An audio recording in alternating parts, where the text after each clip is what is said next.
안녕하세요. 소믈리에가 아니라 인물리에를 자청하는 임윤선입니다. 책 보지 마세요. 영화 보지 마세요. 제가 대신 해드립니다. 문학과 문화를 통해서 사람 그리고 사회를 이해하는 시간 마련해 볼까 합니다. 더불어 어디 가서 살짝 아는 척하기 딱 좋은 시간으로 만들려고 하는데요. 본격적인 소개에 앞서서요. 잠깐 심리 테스트 한번 해보려고 해요. 편안하게 앉아서 들어보세요. 이제 봄이 됐고 여러분이 동네에 산책을 나갔습니다. 쓸쓸해 보이던 가지에 어느새 녹색잎이 빼곡히 들이쳤고 그 녹색잎에 바람이 맞춰서 이렇게 막 춤을 춰요. 그 춤추는 나뭇잎 사이로 햇빛이 내 얼굴에 명암을 그렸다 말았다 하면서 이제 깍꿍놀이를 합니다. 이제 그 기분에 취해서 자 나도 커피 한 잔 들고 벤치에 앉아서 사색을 해야지 하고 벤치를 딱 봤더니 한 이렇게 5개 있어요. 5개 있는데 요쯤에 낮이라 한가해요. 한 두어 사람 앉아서 수다를 떨고 있습니다. 여러분들 같으면 그때 어느 벤치에 앉을 것 같아요? 앞에 계신 분한테 여쭤볼게요. 피디님 같으면 5개가 있는데 여기 두 번째에 한 두어 사람 앉아 계십니다. 어느 쪽에 앉으실 것 같아요? 맨 끝에? 자, 저도 그래요. 항상 똑 떨어진 곳에 앉아요. 사람들 소리가 안 들리는 곳에, 목소리도 안 보이고 얼굴도 안 비는 곳에. 그런데 이상한 거예요. 전 당연히 남들도 다 그럴 줄 알았거든요. 뭐 예를 들어서 동네 목욕탕을 갔다. 전 당연히 사람들이 이제 물이 전혀 튀지 않을 곳에 내 알몸도 보이지 않을 곳에 앉는데 사람들은 이상하게 특히 약간 여성들이 그런 경우인데 바로 옆에 오는 거예요. 뭐지? 주차? 일부러 똑 떨어진 곳에 하는데 일부러 바로 옆에 가서 되는 거예요. 뭐지? 하는 경우가 많이 알게 됐어요. 그러다가 알게 된 것이 사람마다 각자 편안을 느끼는 거리가 따로 있구나라는 걸 알게 된 거죠. 이것이 그리고 관계에 있어서 지대한 영향을 미칩니다. 오늘은 이제 그 이야기를 할 건데요. 지난번 제가 자기의 속 성격장애자라는 이야기를 했었습니다. 정말 있는 정 없는 정 다 떨어져서 뒤도 안 돌아보는 유형에 대한 이야기를 했었죠. 제가 오늘 이야기를 할 사람들은 바로 회피성 성격장애자로 구별되는 사람들의 이야기입니다. 이 사람들은요 같이 성격장애자예요. 그리고 같이 관계에 있어서 하자를 나타냅니다. 그러나 자기에서 성격장애고는 완전히 다른 면모를 드러내는데 이 사람들은 거리를 제가 아까 전 1번이라고 말씀드렸죠. 1번에 앉는 사람들은 회피성 성격장애자일 가능성이 굉장히 높습니다. 이 사람들은 왜 이렇게 먼 거리를 좋아하느냐 선호하느냐라는 이야기를 오늘 할 것인데 그것이 이들의 생존 방식이고 그런 식으로밖에 자신의 감정이나 남들의 감정을 받아들일 수밖에 없게끔 성장했다라는 이야기를 오늘 길게 하려고 하는데 사실 많은 연애를 하고 있는 여성이나 많은 내 배우자와 대화가 통하지 않아서 괴로워하는 사람들이 사실은 이 상대방이 회피성 성격 장애자이거나 아니면 최소한 회피형 우리 스타일 샤넬 스타일 ST일 가능성이 많습니다. 그 이야기를 할까 합니다. 이 회피성 성격 장애자나 회피형인 사람들은 상당히 먼 거리가 편하지만 사실은 관계에 적합한 사람들은 조금 더 가까이 있는 걸 더 좋아합니다. 왜냐하면 이들은 사실은 관계가 멀어지는 공포가 더 두려워요. 나한테 물이 튀어도 되고요. 나한테 문콕이 와도 돼요. 그리고 왜 전철에서 보면 왜 사람한테 부딪히면서 아무렇지도 않은 사람들이 있잖아요. 그 사람들은 솔직히 떨어져 있는 공포가 더 크기 때문에 차라리 좀 부딪혀도 사람 겉에 있는 걸 선호하는 거예요. 사람마다 편안한 거리 한번 생각해 보세요. 저 같은 경우에는 2m 정도가 딱 편하네요. 2m 밖에 있을 땐 친절합니다. 2m 안으로는 잘 못 들어오게 해요. 무서워해요. 그렇기 때문에 요 바깥에서 본 사람들은 제가 당연히 O형인 줄 알지만 요 안으로 들어오는 데서 약간 몇 번 장애를 겪은 사람들은 까칠함을 합니다. 그럼 제 혈액형이 뭔지 아실지 모르겠는데 맞추는 분에게 선착순 3분에게 제가 커피 쿠폰 쏩니다.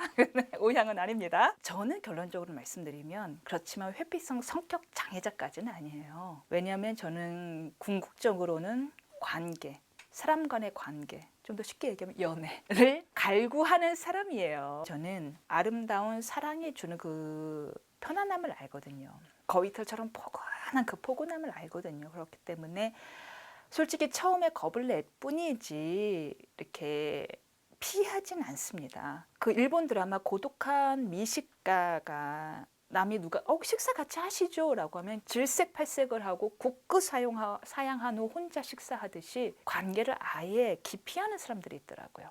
그들에게 관계란 거위털 이불이 아니라 장미덩쿨인 거예요. 다 다소 잠깐 장미향에 취해서 들어갈 수는 있지만 그 다음에 늘 자신에게 상체기를 냈기 때문에 거기에 오래 머물고 싶어 하질 않아요. 언젠간 도망갈 생각부터 합니다. 바로 이 사람들을 회피성 성격 장애자라고까지 부르는 거죠. 많은 사람들이 묻더라고요. 제가 인터넷도 다 봤어요. 저도 한때 이 회피형 뭐 하는 인간들이야?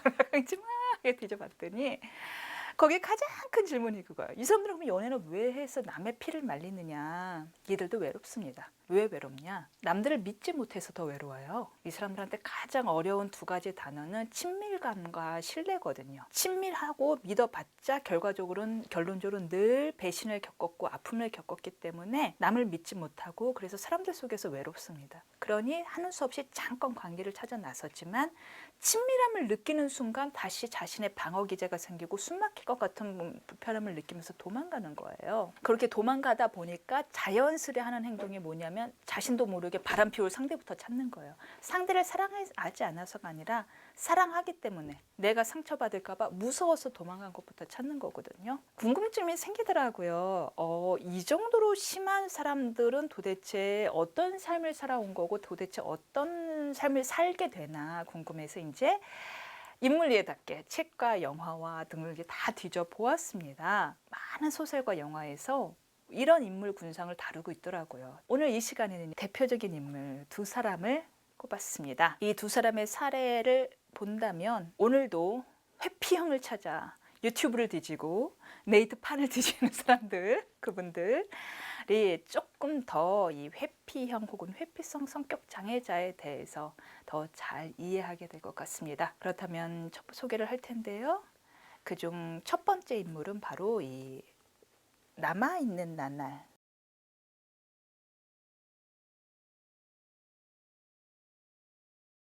이라는 소설 주인공인 스티븐슨이고요. 이 책은 1989년에 만들어졌기 때문에 사실 많은 사람들이 이미 읽었을 것 같아요. 가즈오 이시구로라는 일본계 영국인이 쓴 소설인데 부커상이라고 하는 되게 좋은 상이래요. 요 책도 써줬고 동명의 제임스 아이보리 Call Me By Your Name으로 재작년에 선풍을 일으켰던 그러니까 제임스 아이보리가 이 책을 토대로 또 영화도 만들었습니다. 안소니 홉킨스가 나왔었고요.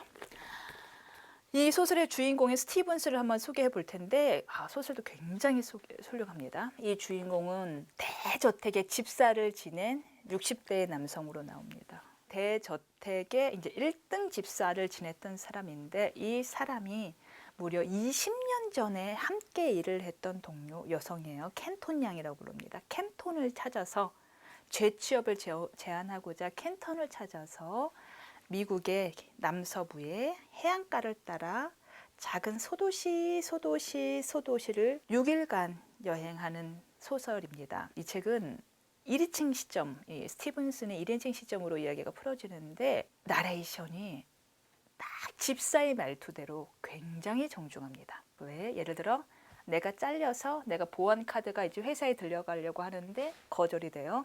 이런 경우 이게 왜 작동 안 하지? 그러면 트럼프식 직접 화법은 You're fired 잖아요. 그러나 영국식 신사들 화법 이거 있잖아요. 이 보안 카드는 작동하지 않습니다. 아니 왜 안 하죠? 이 보안 카드는 앞으로도 작동하지 않습니다.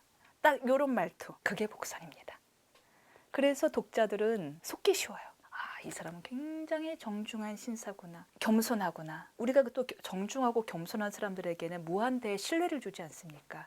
이 사람의 말은 다 믿어야겠다. 또 거기다가 이 사람은 이 여행 자체가 태어나서 처음 하는 여행인 거예요. 태어나서 처음 하는 여행도 왜 하느냐? 저택을 위해서. 꼭 필요한 인력, 재취업을 위해서 가는 거니까 이 사람은 충성심도 많은 사람이구나. 훌륭하다 하면서 자기도 모르게 이 사람의 이야기에 감정에 감정이입이 돼서 쓰는데 섬세하게 1인칭 화법으로 육하 원칙에 따라서 서술을 하는데 그 1960년대의 영국의 전원에 대하여 상세하게 쓰지만 또 감정은 다 배제돼 있어요. 감정은 딱 배제하고 쓰는데 예를 들면요 이런 식인 거예요. 어떤 도시를 갔어요. 이 도시에 맞아 예전에 은식기를 세척하는 기가 막힌 화학제품을 만들어낸 회사가 있었어. 라는 게로 시작이 되면 이 이야기는 이제 갑자기 1920년대, 30년대 자신이 한참 일을 할 때 40살, 30살 때 일을 할 때로 이제 과거로 회귀로 됩니다. 그래서 은식기 세척에 대한 당시의 기억과 함께 지금의 이야기가 날줄과 시줄을 교묘하게 엮이는데 얼마나 교묘하게 엮이는지 사람은 자신의 독자들은 이 이야기가 현재인지 과거인지 오가기가 힘들어요. 아주 섬세합니다. 다시 줄거리로 돌아오면요, 스티븐스는 이렇게 주인, 그것도 이제 그 여행도 주인의 허락을 얻은 건데, 이건 미국인 주인이에요. 미국인 주인의 허락을 얻어서 여행을 떠나는데, 딱 미국인 주인은 갑자기 이제 여성을 찾으러 간다는 얘기에 미국인스럽게 농담을 해요. 그 나이에 여자를 찾아? 모욕감을 느낍니다. 왜? 자기는 프로거든요. 나는 1급 지사가 되는 데만 평생을 지킨 사람인데 어떻게 나를 이렇게 취급하나. 이 사람이 평생을 헌신한 건 2가지입니다. 품격, 충성심. 격을 얼마나 중시했냐면은 일부러 로맨스 소설을 읽어요. 왜? 집을 찾아오는 상류층 손님들과 격 있게 대화하기 위해서. 자신은 배움이 짧기 때문에 자신이 대화했던 격이 떨어질까 봐 이걸 글로 읽는 거예요. 그 정도로 이 자신과 당시 주인, 정시 주인은 달린턴 경이라고 영국인입니다. 이 달린턴 경과의 일을 이렇게 일체시하는데, 얼마나 그 일을 일체시할 정도 아니면 달린턴 경이 정말 중시한 회담이 있습니다. 이것도 아주 큰 복선이에요. 1923년 3월 회담입니다. 참고로 이 달린턴 회담 경은 누구냐면 영국인이고 귀족이고 평화를 위해서 일조한다고 믿는 영국의 외교부의 일종의 비선 실세 같은 사람이었어요. 그래서 이 저택에는 늘 유럽의 여러 고관 대적들이 와서 파티를 하면서 비밀 회담을 합니다. 1923년 3월 회담 때 아버지가 사지가 마비가 돼서 돌아가시기 직전이 됩니다. 근데 그 와중에도 아버지는 자기 부하들한테 돌보라고 하고 자신은 회담에 참석한 프랑스 인사의 발가락 치료에 매진합니다. 직원들이 황당해하죠. 선을 긋습니다. 내가 일에 매진하는 거를 아버지는 더 자랑스러워할 거다. 바로 이렇게 차가운 스티븐슨이 찾으러 간 사람이 켄톤 양인데, 그럼 이 켄톤 양, 이 이야기, 이 소설의 큰 축을 차지하는 켄톤 양은 어떤 사람이냐? 스티븐슨의 견고한 벽을 늘 부수려고 한 여인이었어요. 어떤 식으로 문을 부수려고 하냐면은, 스티븐슨이 혼자만의 시간을 가지면서 자신의 집무실에서 일을 하고 있잖아요. 그러면 꽃을 들고 나타나는 거예요. 여기 너무 칙칙하잖아요. 이런 데는 꽃이 있어야 좋아요. 꽃을 나타나요. 스티븐슨 당황한 거예요. 이런 사람이 없었어요. 그럼 어떻게 반응을 하느냐? 많이 당황해. 여기서 티가 납니다. 그냥 정중하게 예 고맙습니다가 아니에요. 그 방해물 갖고 나가세요. 이 사람은 이런 게 너무 당황스러운 거예요. 성벽에 갑자기 누가 들어오는 게. 고관대작이랑 대화하기 위해서 로맨스 소설을 읽고 있어요. 근데 켄톤 형이 갑자기 나타나요. 그리고 물어요. 이게 무슨 책이에요? 들키고 싶지 않은 거예요. 그러니 실강이가 벌어져요. 하다 보니 이렇게 얼굴이 여기 와 있어요. 켄톤은 기다리듯, 무언가를 기다리듯 스티븐슨의 얼굴을 빤히 쳐다보지만 스티븐슨은 끝내 고개를 돌립니다. 그리고 그날 이후로 더 켄톤에게 차갑게 대해요. 이 스티븐슨은 무언지 모르겠지만 누군가가 그 감정의 문을 열려고 하면 애써 무서워서 자기도 스스로 들여다보지 않고 사람을 내친 거죠. 그런데 그 문을 자꾸 자물쇠를 와서 열려고 한 사람이 켄톤이에요. 그러니까 스티븐슨은 켄톤이 너무 불편했어요. 불편해서 더 못되게 굴었어요. 어느 정도로 못되게 굴었냐면은 켄톤 양은 약간 고아처럼 컸는데요. 유일한 친척이었던 고모가 사망했다라는 이제 소식이 들어온 거예요. 집사니까 그걸 켄톤한테 전달했겠죠. 그리고서는 켄톤 양 집무실 앞에 계속 몇 시간을 서성해요. 자기 일을 못하고. 왜냐? 본인도 아는 거 위로를 해줘야 될 것 같으니까. 그런데 켄톤이 딱 나와요. 신입 직원들 관리는 똑바로 하고 있나요? 그 말하고 뒤돌아섭니다. 그러니까 이 사람은 이게 자기도 그 감정이 뭔가 요 안에서 몽글몽글 하잖아요. 그럼 그게 너무 불편하고 싫은 거예요. 그러니까 자기도 마음에 없는 소리만 내던지고 간 거예요. 그러니 켄톤이 어쩌겠어요. 딴에는 이렇게 막 자물쇠도 흔들어 보고 이 벽에 구멍도 내보려고 하겠지만 자신도 나이가 30대 초중반이 된 거예요. 1920년대 30대 초중반이에요. 지금 제 나이보다도 더 많게 느껴졌을 거예요. 그럼 어쩌겠어요. 자기는 떠나야죠. 그래서 그녀를 좋다고 한 남자를 찾아서 그냥 떠났어요. 그리고 제일 먼저 스티븐슨한테 말해요. 저 이제 결혼할 거라고, 떠날 거라고. 축하합니다. 켄톤이 물어요. 그거밖에 할 말이 없어요? 저쪽에 와인이 쏟아져 있으니 좀 닦으시죠. 망한 인간 아니에요? 망한 인간? 영화를 보면 진짜 쌍욕 나옵니다. 그렇게 떠나보낸 켄톤을 스티븐슨이 이제 20년이 지나서 인력이 더 필요하다는 이유로 찾으러 가는 이야기가 이 소설입니다. 여기까지만 본다면 마치 이 소설은 뭐랄까 이렇게 이루지 못한 60대 남성의 이제 실버 로맨스라는 느낌을 받기가 쉬워요. 이 가지오 작가는요, 로맨스를 얘기하고 싶지 않았습니다. 한 인간의 비겁함에 더 초점을 맞추면서 우리가 깜짝 놀랄 만한 이야기가 나옵니다. 스티븐슨은 삶을 품격과 충성을 위해서 희생한 듯 보이지만 제가 볼 때는, 그리고 작가도 이야기합니다. 그거 것은 희생이 아니라 사실은 도망이었다고. 이 사람은 자기가 조금이라도 서툰 모습을 남들에게 보여주는 걸 무서워했어요. 자기가 잘하는 거에만 매진을 한 거예요. 감정은 자기를 자꾸 흔들고 어떻게 할 줄을 몰라요.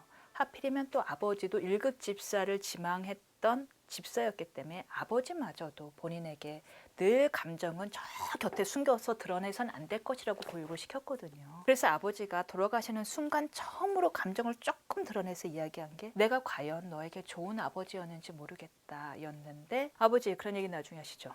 아버지를 잃는 거 당연히 슬프죠. 당연히 젖은 빨래가 마르듯이 천천히, 장마철에 마르듯이 천천히 마르죠. 냄새는 계속 나면서. 근데 그 슬픔이 자신을 뒤 흔드는 걸 아마 견디기 힘들었을 거예요. 그래서 그렇게 못되게 말했을 건 거예요. 그래서 켄턴 영이 한 번은 말합니다. 말해봐요, 스티븐슨. 당신은 왜 늘 그렇게 괜찮은 척을 하나요?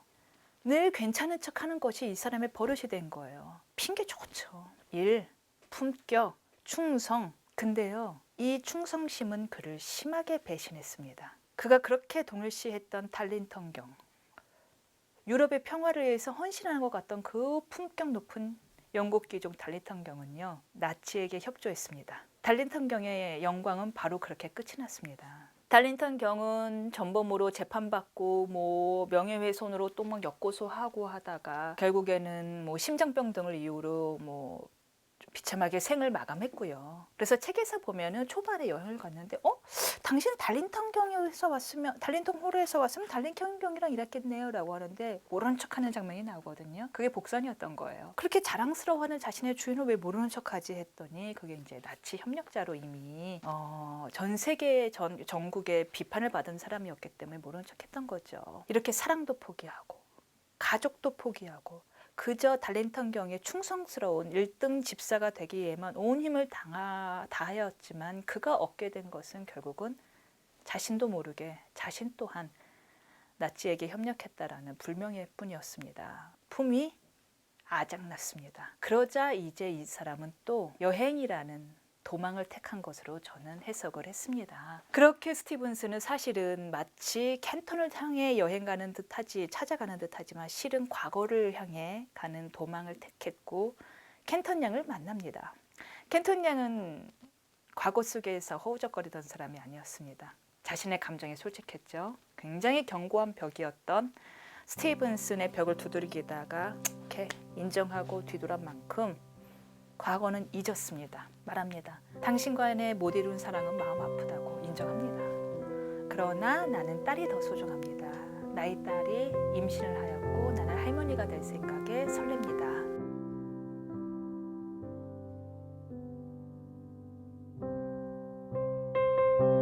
그때도 용감했고 켄턴은 지금도 훨씬 더 용감했습니다.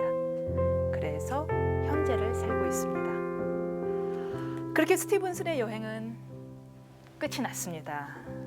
남아있는 나날이 얼마 남지 않지만 스티븐슨은 과연 어떤 나날을 살게 될지 궁금했지만 이걸 보고 느꼈습니다. 직시한 사람은 후회가 남지 않습니다. 감정을 아낀 사람에게만 미련이 남습니다.